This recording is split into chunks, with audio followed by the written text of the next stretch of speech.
L'innovation russe est une drôle de vieille bête. Le pays n'invente vraiment rien. À la place, il regarde ce que les autres construisent et dit « faisons-en aussi, mais en pire ». Et il fallait s'y attendre, les drones maritimes ukrainiens sont devenus la dernière cible des soi-disant inventeurs russes. La Russie a vu le succès de l'Ukraine, avec ses drones en mer Noire, alors elle a construit une base. Et dans cette base se trouvait quelque chose que la Russie croyait vraiment capable de changer le cours de la guerre navale. Ces drones maritimes conçus pour concurrencer les modèles ukrainiens, bien supérieurs. Mais la Russie avait un problème. Elle devait dissimuler ces drones maritimes dans une base assez proche de la mer Noire pour qu'ils soient efficaces. C'était une erreur. L'Ukraine a trouvé la base et elle a tout simplement effacé les drones copiés par la Russie de la surface de la Terre.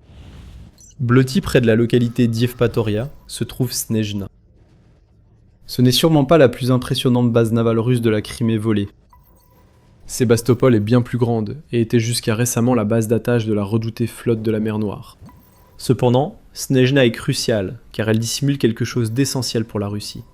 Une flotte de drones maritimes a été envoyée sur cette petite base dans le cadre des efforts russes pour contrôler la mer Noire et la mer d'Azov.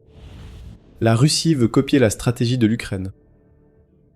La flotte de la mer Noire est désormais presque inutile, ces navires de guerre étant de grandes cibles pour les drones maritimes ukrainiens. La Russie voulait répliquer de la même manière. Drone maritime contre drone maritime. Elle tentait de rattraper son retard en imitant l'Ukraine. Tandis que la Russie pensait qu'il suffisait de protéger Snezhna. Elle pourrait construire une base remplie de drones maritimes qu'elle pourrait utiliser pour reprendre le contrôle. L'Ukraine avait quelque chose à dire à ce sujet. Le 30 juillet, les forces ukrainiennes des systèmes sans pilote, ou SBS, ont annoncé avoir lancé une frappe dévastatrice contre la base russe. En annonçant ce succès sur Telegram, comme il le fait si souvent, l'exubérant commandant du SBS, Robert Brovdi, a révélé que des opérateurs du bataillon Kirosh étaient responsables de l'attaque. Kirosh a une réputation, c'est l'un des bataillons les plus secrets d'Ukraine. Kirosh opère selon les protocoles de sécurité les plus stricts. Les membres ont interdiction de consommer de l'alcool et ne sont pas autorisés à dire à qui que ce soit où ils servent ou ce qu'il faut. Des tests détecteurs de mensonges sont régulièrement réalisés sur les membres de Kirosh pour vérifier qu'ils respectent les secrets confiés. Ce secret porte ses fruits. La seule fois où l'on entend parler de ce que fait Kirosh, c'est après les frappes du groupe. Jamais avant. Tous les détails de la planification restent secrets. Seuls les incendies et la destruction laissée par Kirosh révèlent les actions du bataillon. C'était le cas à Snezhna. Kirosh a frappé, et un port-clé de drones maritimes en Crimée a brûlé. Une grande partie de l'opération reste secrète. Nous ignorons quels drones russes ont été perdus, mais allons bientôt spéculer. Au-delà de la confirmation de Brovdi, nous avons seulement quelques images. 3 minutes de vidéo montrent comment l'Ukraine a neutralisé la base de Snezhna en envoyant des drones aériens pour détruire l'infrastructure russe. Encore et encore, nous voyons les images filmées par les drones ukrainiens alors qu'ils foncent vers la base, puis vers d'autres cibles à travers la Crimée et les territoires occupés. Nous voyons aussi les conséquences. Des flammes s'élèvent de la base russe de drones marins, dégageant d'énormes nuages de fumée qui remplissent l'écran. Des hangars sont frappés, et de grandes explosions se propagent le long du port. Quoique la Russie essayait de cacher ici est clairement partie en fumée, et les observateurs attentifs remarqueront aussi qu'il semble manquer quelque chose sur les images. Les tirs de la défense aérienne russe. Où sont-ils ? Personne ne sait, mais la vidéo montre une absence totale de tirs traceurs, que l'on voit souvent dans ce genre d'images, et aucun signe des missiles que la Russie lance habituellement pour tenter de détruire les drones ukrainiens. Impossible d'affirmer avec certitude que Kirosh a un accès direct à la base de drones marins de Crimée russe. Mais il semble qu'on observe l'effet de la stratégie d'isolement suivie par l'Ukraine durant une grande partie de 2026. Il n'y a peut-être pas eu de tir de défense aérienne car les systèmes restants de la Russie en Crimée étaient trop peu nombreux pour être affectés à sa base de drones marins. Même avec des défenses disponibles, il se peut qu'elle n'ait pas pu les transporter jusqu'à la base. La crise du carburant qui secoue la Crimée, en raison de la stratégie d'isolement de l'Ukraine, rend difficile pour la Russie le transport des systèmes de défense aérienne là où ils doivent être, a rapporté UKR Inform, le 14 juillet. Peut-être que cela n'aurait pas compté même si la Russie avait découvert le plan du bataillon Kirosh. Des frappes auraient sans doute eu lieu, nous ne le saurons sans doute jamais. Et c'est ça, le but de Kirosh. Toute information que nous apprenons sur ce que fait ce bataillon, comment et quand il frappe, est soigneusement diffusée au public. Le bataillon ne révèle que ce qu'il veut que le monde sache. Si nous connaissons cette frappe, c'est parce que Kirosh voulait envoyer un message à la Russie. Tu ne peux pas cacher tes drones marins, Poutine. Kairos sait où ils sont, et il peut frapper à tout moment. Quant à ce que Kairos a frappé à Snijna, nous savons certaines choses avec certitude. Les images révèlent des hangars gravement touchés. On peut supposer que ces hangars étaient remplis de drones marins que la Russie aurait ensuite envoyés en mer Noire et en mer d'Azov. Quant à l'identité de ces drones, nous ne pouvons que spéculer, selon nos connaissances du programme d'imitation russe et ses drones maritimes. L'Ukraine a peut-être détruit des Orkans. Ces petits drones maritimes sont similaires à ceux que l'Ukraine a déployés initialement en mer Noire. On estime qu'ils peuvent transporter environ 100 litres. Peut-être que la Russie stockait des drones 4 ans à Snijna. Ces drones maritimes en aluminium, dont les moteurs sont entourés de métal pour masquer leur signature infrarouge, ont été vus avec des mitrailleuses montées sur leur coque. Le pissenlit, avec sa vitesse annoncée de 43 nœuds et sa charge utile de 600 kg, était peut-être aussi à Snijna, tout comme le Morana 300S. C'est en gros la version russe du Magura V V5 ukrainien, mais il peut apparemment être équipé de torpilles. L'Ukraine serait déjà satisfaite d'avoir détruit l'un de ces types de drones maritimes à Snijna. Peut-être les a-t-elle même tous détruits. Pour le savoir, il faudrait attendre que l'Ukraine communique sur les résultats de sa frappe contre la base de drones maritimes russes en Crimée, après l'annonce initiale. La Russie est piquée. Ce qui vient de se passer à Snijna est un coup dur pour Poutine et sa volonté de rétablir sa domination en mer Noire, qui lui a échappé depuis longtemps. Les imitateurs viennent d'être éliminés. Avant d'expliquer pourquoi cela compte, et pourquoi la Russie voulait tant rattraper l'Ukraine sur les drones maritimes, petit rappel. Vous regardez l'émission militaire. Si vous appréciez notre chaîne, abonnez-vous et activez les notifications pour découvrir plus de vidéos analytiques. Sur le champ de bataille, l'information, c'est le pouvoir. Mais une bataille reste invisible. Chaque jour, des courtiers en données collectent, regroupent et vendent vos données personnelles sans votre connaissance ni votre consentement. Notre sponsor du jour, Inconi, vous aide à effacer ces données de centaines de bases de données en seulement quelques clics. Vos données personnelles et familiales, comme adresse et téléphone, pourraient être en ligne sans que vous le sachiez. Cela peut entraîner des appels indésirables, des arnaques et des vols d'identité. C'est dangereux pour vous et votre famille. C'est pourquoi j'utilise Inconi. Inconi trouve automatiquement où vos informations personnelles sont exposées et envoie des demandes de suppression en votre nom. Ils ne peuvent pas vous nuire s'ils ne peuvent pas vous trouver. Et avec le forfait illimité, vous pouvez aller encore plus loin. Collez simplement le lien d'un site exposant vos données, et les experts en confidentialité d'Inconi prendront en charge les suppressions personnalisées. Commencer ne prend que quelques minutes, et après une autorisation unique, Inconi s'occupe du plus gros du travail pour vous. Reprenez le contrôle de votre vie privée dès aujourd'hui. Utilisez notre code spécial pour obtenir 60% de réduction sur n'importe quel abonnement annuel Inconi. Scannez le code QR ou cliquez sur le lien ci-dessous et commencez à supprimer vos informations personnelles du web. Vous savez déjà que l'information, c'est le pouvoir. Utilisez maintenant ce pouvoir pour vous protéger et reprendre le contrôle de votre vie privée avec Inconi. Maintenant, vous vous demandez peut-être pourquoi la Russie s'embêterait à construire des drones marins en premier lieu. La Russie possède la flotte de la mer Noire. Avant l'invasion de Poutine, cette flotte, avec environ 40 navires de guerre de surface et 7 sous-marins, était considérée comme un atout majeur du pays. Cette flotte offrirait le contrôle de la mer qui lui donne son nom, et l'Ukraine ne pourrait rien y faire. La Russie, arrogante, pensait que l'Ukraine n'avait rien à offrir lors de la bataille navale, seulement quelques patrouilleurs et navires de lutte contre les mines. Cela ne serait rien comparé à la puissance de la flotte de la mer Noire. Avec ses navires de guerre, la Russie contrôlerait la mer et offrirait à ses troupes et à son matériel un accès facile par voie maritime à l'Ukraine, ainsi que la capacité de gêner les tentatives de l'Ukraine d'exporter des céréales par les eaux de la mer Noire. C'était du moins le plan. En 2026, nous savons que le plan de la Russie n'a pas fonctionné. La petite nation sans marine a dévasté la flotte de la mer Noire. À l'été 2024, environ un tiers de la flotte avait été neutralisée. Malgré de nombreuses frappes ukrainiennes sur les navires russes, l'Ukraine n'avait toujours aucun navire de guerre en service. Mais ce qu'elle avait, c'était des missiles comme le Storm Shadow, fournis par ses alliés occidentaux, un stock croissant de drones aériens, et bien sûr, des drones maritimes. Ces drones, que l'Ukraine a commencé à développer au printemps 2022, ont changé la donne en mer Noire. Le premier à faire la une des journaux a été le Magura V5, qui peut transporter jusqu'à 300 kg d'explosifs, et a mené des attaques kamikazes contre des navires de guerre russes durant la guerre. D'autres innovations ont suivi. Le Sea Baby a maintenant une portée énorme, allant jusqu'à 1500 km, et peut transporter une charge utile de 2000 kg. Il peut aussi larguer des mines et servir de navire-mer pour drones aériens. Le Moby Dick offre à l'Ukraine une plateforme de drones maritimes modulaires aux multiples usages, de la reconnaissance à l'assaut. L'Ukraine n'avait pas besoin d'une marine traditionnelle. Elle pouvait venir à bout des navires massifs et lents de la Russie avec de petits drones rapides, incroyablement difficiles à détecter et mortels lorsqu'ils arrivent à portée.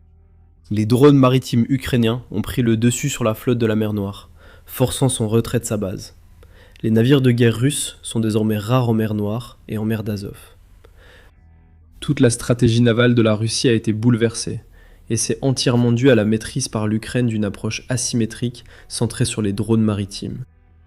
L'Ukraine ne s'est pas limitée à la flotte de la mer Noire. Maintenant que la Russie a trop peur d'y envoyer ses navires de guerre, alors que c'est le seul endroit où il devrait être pour avoir le moindre impact sur la guerre, l'Ukraine dirige ses drones maritimes contre la flotte fantôme. En juillet, le service de sécurité ukrainien a détruit le pétrolier Alvaro en mer Noire, à l'aide d'un drone naval. Ces drones ont aussi joué un rôle clé lors d'une attaque majeure contre la flotte fantôme russe en mer Noire et en mer d'Azov. À la fin du mois de juillet, plus de 200 de ces navires avaient été mis hors d'état de mire lors d'une campagne de 3 semaines. Tous n'ont pas été touchés par des drones maritimes, mais assez l'ont été, prouvant encore à la Russie que la guerre navale, au moins en Ukraine, voire pour le reste du siècle, a été transformée. Ce n'est plus la taille des navires ou de la flotte qui compte. Les drones maritimes ont tout changé, et la Russie le sait. Cela nous ramène à Snijna. L'existence même de cette base en Crimée est un aveu de la part de la Russie que l'Ukraine est en train de gagner la guerre navale. La flotte de la mer Noire est devenue presque inutile. Pour rivaliser, la Russie doit désormais construire ses propres drones navals pour contrer ceux utilisés par l'Ukraine. Plus largement, le fait que la Russie copie la stratégie de l'Ukraine inquiète. D'autres nations construisent aussi des drones maritimes, mais restent loin derrière la Russie, et surtout l'Ukraine. Le Danemark a envoyé ses drones à voile pour protéger la mer Baltique, tandis que les États-Unis ont commencé à déployer leurs drones navals Corsair dans leur guerre contre l'Iran. Le fait que la Russie veuille rattraper l'Ukraine montre que la Russie devance la plupart des nations occidentales sur cette technologie. Comme l'a signalé le Center for Maritime Strategy dans un rapport de mars, Moscou possède de plus en plus de plateformes de surface et sous-marines pour la reconnaissance, les travaux sous-marins et les opérations militaires. Ces plateformes sont utilisables partout, mais leurs principaux environnements restent l'Arctique, l'Atlantique Nord et la mer Baltique. Tout cela va dans le sens de l'avenir de la Russie, si elle en a un après l'Ukraine. Mais cela ne signifie pas grand-chose pour le moment. Il y a une raison pour laquelle la plupart des drones maritimes russes opèrent loin de la mer Noire, et nous venons de voir cette raison le 30 juillet. Pour espérer égaliser sur le front des drones maritimes, la Russie doit d'abord pouvoir les déployer de façon fiable autour de la Crimée et de l'Ukraine. Elle n'en est pas capable. Les flammes qui s'élèvent de Snijna en sont la preuve. Dès que l'Ukraine identifie une base de drones maritimes russes, elle réagit en envoyant ses propres drones pour éliminer cette base de l'équation. Les prétendus innovateurs russes tentent sans doute de copier le travail ukrainien pour envoyer des drones maritimes à Moscou. Mais ils essuient revers sur revers à chaque fois qu'ils essaient de jeter un œil à ce que fait l'Ukraine. Ce dernier revers était encore plus important qu'il n'y paraît à première vue. La frappe à Snijna n'était que le point culminant d'un mois de juillet, au cours duquel le SBS a frappé 50 109 cibles, et l'événement principal d'une journée de frappe qui sont allés bien au-delà de la Crimée et de la base de drones maritimes de la Russie. La même nuit, les appareils du SBS se sont également abattus sur les abris radiotransparents de la station radar d'Ipetri à Yalta, qui se trouve également en Crimée. Kirosh serait aussi responsable de cette frappe, selon la presse Euromaïdan. L'Ukraine a aussi détruit un système de défense aérienne, Buk M3, dans l'oblast de Donetsk, alors qu'il était transporté sur une remorque surbaissée, ainsi qu'une attaque contre l'aéroport occupé de Donetsk, que la Russie utilise pour stocker et lancer ses drones d'attaque de type Shahed. À Ivanivka, dans l'oblast de Zaporizhia, la brigade Nemesis du SBS a détruit une station radar, P-18. La même brigade a également frappé un complexe, Sopka 2, à Fedorovka, et un système Nebo SVU à Ruski Kolodets, tous deux situés désormais dans l'oblast de Rostov, en Russie. Donc c'était une nuit productive pour le SBS. Outre les drones maritimes, l'Ukraine a détruit davantage de radars et de systèmes de défense aérienne russes, réduisant encore leur réseau. Vous savez ce que cela signifie pour l'avenir. Davantage de couloirs aériens sûrs ont été créés, et il est presque certain que des frappes contre d'autres cibles de grande valeur viendront de l'Ukraine. Le SBS se renforce. Mauvaise nouvelle pour la Russie si elle compte envoyer plus de ses drones maritimes copiés en Crimée. Après avoir vu tout cela, nous pouvons tirer une conclusion incontestable. L'Ukraine remporte la guerre navale contre la Russie en mer Noire, et de loin. La Russie est seule responsable de cette situation. Comme c'est le cas depuis que Poutine a lancé son invasion. La Russie semble croire que la taille et la force supposée comptent plus que la stratégie. L'Ukraine ne cesse de prouver à la Russie qu'elle a tort. En mer Noire, la Russie n'était pas préparée à tout ce que l'Ukraine lui a envoyé. C'est le cas depuis que les drones maritimes sont apparus au premier plan. En janvier 2025, le service de renseignement ukrainien a révélé que la Russie n'avait rien trouvé pour contrer les drones maritimes ukrainiens.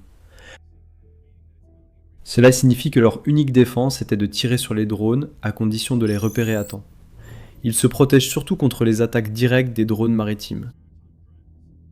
Actuellement, ils n'ont aucune contre-mesure efficace ni aucune alternative pour frapper nos drones maritimes, a déclaré à l'époque un représentant du renseignement ukrainien. Avançons jusqu'à l'été 2026, et ce thème selon lequel la Russie n'a toujours pas de véritable réponse face aux drones maritimes ukrainiens reste très évident. Andriy Ryadchenko, qui a été chef d'état-major adjoint de la marine ukrainienne entre 2004 et 2020, affirme que la Russie n'a pas compris la vulnérabilité de la flotte de la mer Noire, avant qu'il ne soit trop tard, pensant que la force brute suffirait.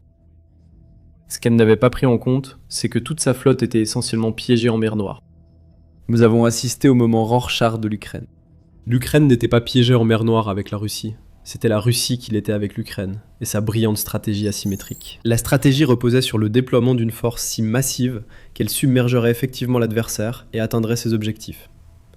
Mais grâce à cette approche asymétrique, une vulnérabilité critique de tous ces énormes navires russes face aux drones maritimes a été révélée, souligne Ryadchenko. Il ajoute qu'une approche navale qui voyait la Russie surpasser l'Ukraine avec 12 navires contre 1 en 2022 a échoué si gravement que la différence est maintenant de 4 contre 1. Les navires russes restants se cachent dans les bases pour éviter d'être touchés. La Russie se retrouve donc à tenter de rattraper son retard avec des drones maritimes, tandis que l'Ukraine contrôle la mer Noire et la Crimée au point de détruire les drones russes avant leur déploiement. Pour finir sur une note amusante, la Russie, bien qu'ayant encore volé à l'Ukraine, ne semble pas comprendre pourquoi les drones maritimes fonctionnent aussi bien. Dans un rapport du 27 juillet, The Insider a révélé que la Russie travaille sur un drone maritime massif ayant un déplacement de 500 tonnes, ce qui en fait essentiellement la même taille qu'une vedette lance-missile russe. Le commandant en chef de la marine russe, Alexandre Mosaïev, est déjà apparu à la télévision russe pour se vanter du projet. Il n'a donné aucun détail, comme le coût du drone, qui le construit, quand il sera lancé, ou comment la Russie compte le contrôler. Mais c'est totalement réel, les gars. Faites confiance à Mosaïev. Ce sera le premier vaisseau de ce genre, affirme le commandant russe. Il y a une raison pour laquelle l'Ukraine n'a pas tenté quelque chose de similaire. Un drone marin de la taille d'un navire de guerre est une cible énorme, qui peut et sera coulée par des drones beaucoup plus petits, s'il tente un jour d'entrer en mer Noire. La Russie prétend construire une version sans équipage de navires déjà vaincus par l'Ukraine. Encore une fois, c'est la Russie qui répète la même erreur qu'elle a commise à plusieurs reprises en Ukraine. En Russie, plus c'est gros, mieux. En outre, un énorme drone marin impressionne quand il est présenté à Poutine, bien qu'il soit tactiquement inutile pour la guerre actuelle de la Russie. Le plus amusant est que ce drone à venir, s'il existe, est le seul véritable exemple d'innovation russe que nous ayons vu dans le domaine des drones marins jusqu'à présent. Et il est tellement inutile dans le contexte de la guerre en Ukraine qu'il pourrait tout aussi bien ne pas exister. Donc, beau travail marine russe. Alors que Mosaïev évoque un drone marin qui pourrait n'être achevé que dans des années, la Russie observe la destruction d'une base abritant des drones qui pourraient réellement être utiles.